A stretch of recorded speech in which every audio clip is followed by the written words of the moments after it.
Morning বন্ধুরা, আজকে আমি আবার আমার মেয়ের লাঞ্চ বক্স দিয়ে হাজির হয়ে গেলাম।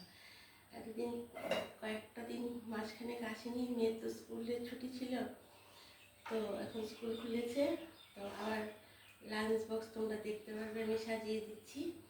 তো দেখো বন্ধুরা, আমি অনেক ভোরবেলা ঘুম থেকে উঠে ভাত রান্না করে নিয়েছি, কারণ আমরা মেয়েকে বাইরের খাবার খেতে দিই না, তো ভাতটা ঠান্ডা করে নিয়েছি।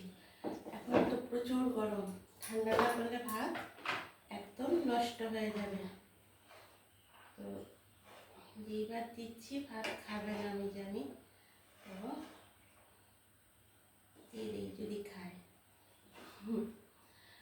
তো ভাতটা দিলাম, তো আলাদা করে আর এক্সট্রা নুন দিয়ে দিই না, একটু নুন ছিটিয়ে দিলাম, সেগুলো জানি আমি দিই।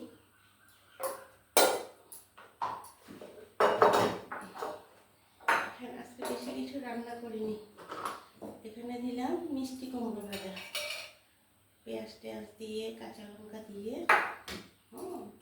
মিষ্টি কুমড়ো ভাজা দিলাম।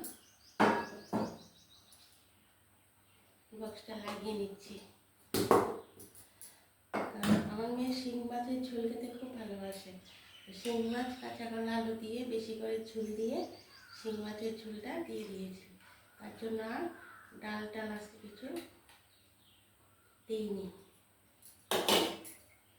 শিং মাছটাই তো পাতলা, ওটা দিয়েই হয়ে যাবে। তো বক্সটা লাগিয়ে নিলাম, আর এখানে দিয়েছি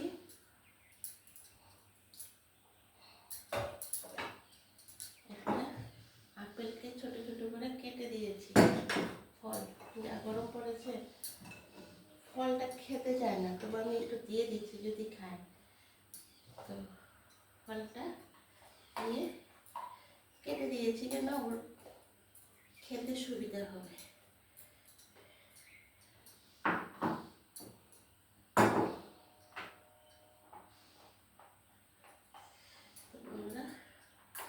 যা গরম পড়েছে, তোমাদের সঙ্গে কথা বলতে বলতে ফ্যানটা অফ করেছি, নাহলে কথাগুলো শোনা যায় না, আর গরমটা যেন আরও লাগছে।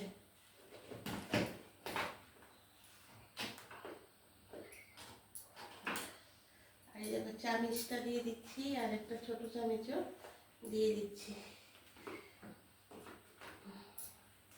তো আমার লাঞ্চ বক্স গুছানো হয়ে গেছে। তোমাদের ভালো লেগেছে কিনা তোমরা অবশ্যই কমেন্টও করবে, আর আমাকে একটা সাবস্ক্রাইবও করে দেবে। আর তোমরা সাবস্ক্রাইব না করলে তো আমি এগোতে পারবো না, দেখেছো? তাহলে বন্ধুরা, তোমরাও সকালবেলা নিশ্চয়ই লাঞ্চ বক্স গুছাচ্ছ, বা বাড়ির অন্য কাজ করছো, বা এক একজন এক এক কাজে ব্যস্ত, বা অনেকে ঘুমিয়ে আছে।